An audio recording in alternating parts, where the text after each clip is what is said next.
just answering questions in lab tech. I've spent the entire day, actually the last 24 hours, being really, really sick, like medically dangerous sick. Or not. We'll see what happens. One of my channels has been essentially crippled. A bit of explanation on that channel, since I'm not allowed to post anything. I make a video called a Hydra Streisand video. It is a video that I make when I set up a channel that says, if you're watching this, it means the channel's been silenced. And I include the information in it that was silenced, defiantly. The other thing I also did on the channel is post a video from a while back that was on a subject concerning medical subjects. Double DNA, plasmid, single RNA, lipid, 5G, electrotransfer, autoimmune, COVID-19, etc.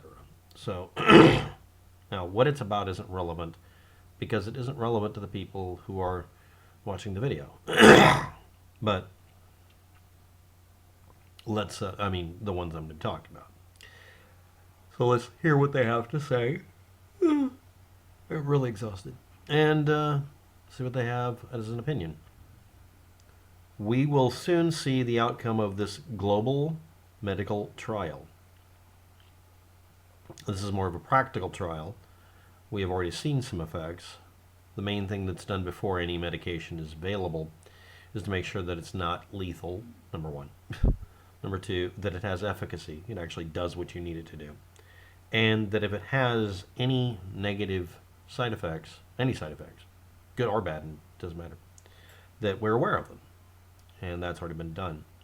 On the other end of the spectrum, you have people who peddle shining lights down their throat and literally drinking bleach. They're not equivalent. One of these is actually valid and useful, and the other one is garbage.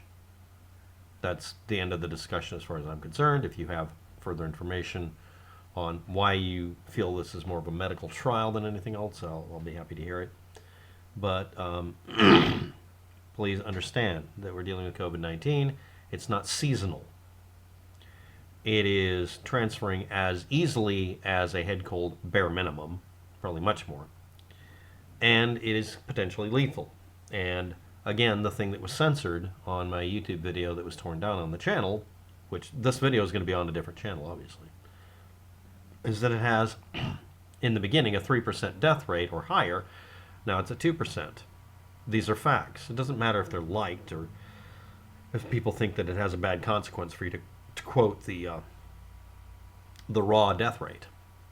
The number of people infected that are infected enough that it's serious enough that you can detect it, 3% of them die, or 2%, depending on what day or week. We're getting more deaths simply because more people are getting infected now. The death rate's dropping, but the number of dead is increasing. Next, guy posting with his full name, apparently. I love how you pick the most vapid arguments from the rabble and deselect the entirety of the salient ones. In the kingdom of the blind, you are the one-eyed. Congratulations. A person with one eye can see, and if you're not aware of it, I'm visually impaired in some ways due to a physical injury to the brain. So this is kind of funny. But a really shitty analogy. I'm congratulating you on your shitty analogy because this is typical. And to address this, I picked the most vapid arguments. They're your arguments. They're the people who post them. People who attempt to validate their opinions and their points generally don't do a very good job of it. I don't. I'm not trying to. I've come to a conclusion about many things in my life. That's all. I don't have any intention of really proving what I'm saying most of the time. I'm simply informing you I have a different opinion and maybe why. That doesn't mean anything. On the other end of the spectrum, we have people who are just mad that wearing a mask seems symbolically like being crippled or handcuffed or beaten or punished or something. And we have people who are complaining on principle that there shouldn't be any vaccines available when the absolute mind-bending amount of, majority of people in this country want to have a vaccine or anything that might get this damn disease to stop happening. We've experienced surges and ebbs and flows. We know that we can kill this. but doing it in a way that will really kill it and make it stay dead is simply not happening. We are now having to resort to using medical science. And it is not necessarily dubious. It's not ideal. But I don't see you coming up with a better answer. Now, the video he's commenting on about me not, using the strong arguments. Again, I'm responding to people like you, Mr. B. So let's see what we got here. The details in the video. By the way, this is a re-upload. Again, I just made it visible because it was a backup copy stuck on my computer. On the channel. Not allowed to upload new videos, so I just posted one that was unlisted. Precautions or exclusion should be taken by individuals at an increased risk of autoimmune reactions like lupus if you are getting a vaccine. Specifically the vaccine, the first one, I think it's the Pfizer one, that's to make it to where you are more able to survive being infected with COVID-19. You can ask for a screening to test for strong reactions that can be caused by the protective lipids at higher doses, or blood coagulation effects from the extracellular RNA. Excuse me. Do apologize, I have an upper respiratory and a lower digestive tract problem today. Chronic problems.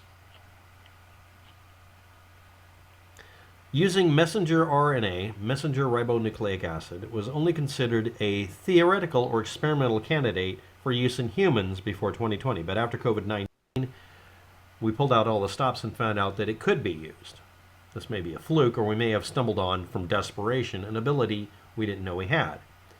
And the idea with this, again, is that you use messenger RNA to trick your body into making the actual vaccine. It is not a vaccine. It is a way of tricking your body into antagonistically producing something that will then antagonize your immune system to attack this thing. Transfer RNA is not messenger RNA, but both use uracil as a nucleotide to replace and encode for thiamine.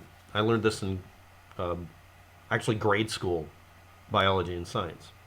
Adenine, guanine, thymine, and uracil. And all these things. I learned about them. I had to do that stupid book report thing. A lot of you did too.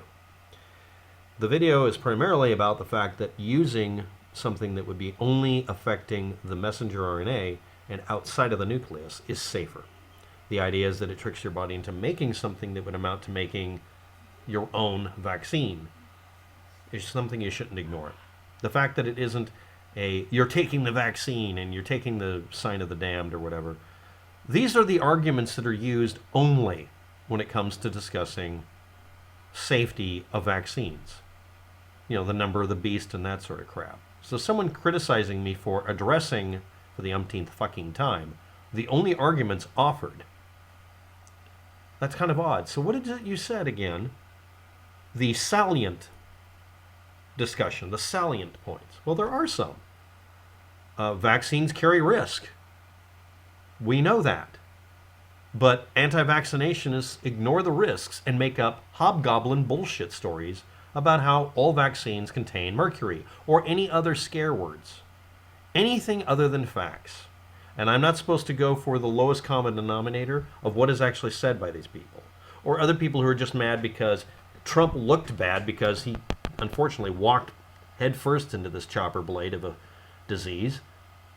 We've all understood that. I have to say this, except for Trump being a complete asshole, specifically today where he was chiding someone for refusing to just rig an election for him. For the most part, he was an antagonistic jerk and all that, but he didn't do any real damage because he didn't have anything to fuck up. And then COVID-19 came along, and just so he could say he did something, or didn't, he did things that were counterproductive, and that's it. But let's talk about the salient points. Are vaccines safe? They're designed to trigger an immune system response, and if your immune system isn't absolutely perfect, it can have absolutely devastating negative effects. And many vaccines were based on whole genome, whole body viruses that were just damaged. They were just killed. That's not safe enough. Meanwhile, we have this method where literally not one part of the virus is introduced in your system. In fact, an antagonist, an opposite day version of it, a mirror universe version of the virus is used to get your body to make its own vaccine. There's no way to transfer the virus unless it becomes tainted. And that's happened. These are valid, salient points. But I'm not addressing those. I've addressed them in every video, just like I'm doing now. But you can choose to ignore this and say that I'm the king of the blind because I happen to have one eye. Which, if you think about it even for a couple of seconds, just means that that would give me the advantage needed to help lead them. I'm not really going to belabor this. That was a really stupid idea, posting that. Traditional protein-based vaccines and whole critter, dump it into your bloodstream, require the production of a pathogen, and from them, the harvesting of pathogen proteins, antigens, a foreign component, like a protein, or an active component, like a spike protein, or its capsule, a rough facsimile of any of the above, then allowing the immune system to practice attacking these components to gain immunity. They require some mechanism to mass produce, and usually its cell culture is tricked into copying the antigen so we don't have to produce the virus. But in the past, they would produce the virus and then blast it with radiation or heat or chemical baths, something. Doing it the way we're doing it now makes your body capable of making a vaccine as long as two. If you're weakened, you'll still produce it, just not as much.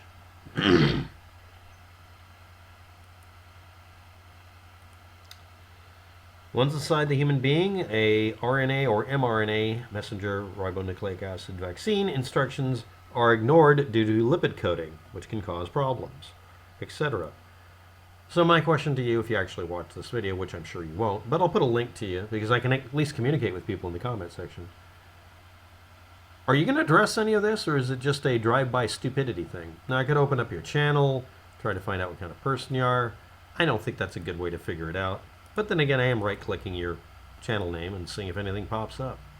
See if you have any biases. Or maybe you just play the harmonica or something. You'd be amazed how many people, perfectly reasonable, ordinary, healthy people, have bizarrely effed up ways of viewing things. Okay, the image with the cannon, that is funny as hell. See? You could have come at me, bro, a better way.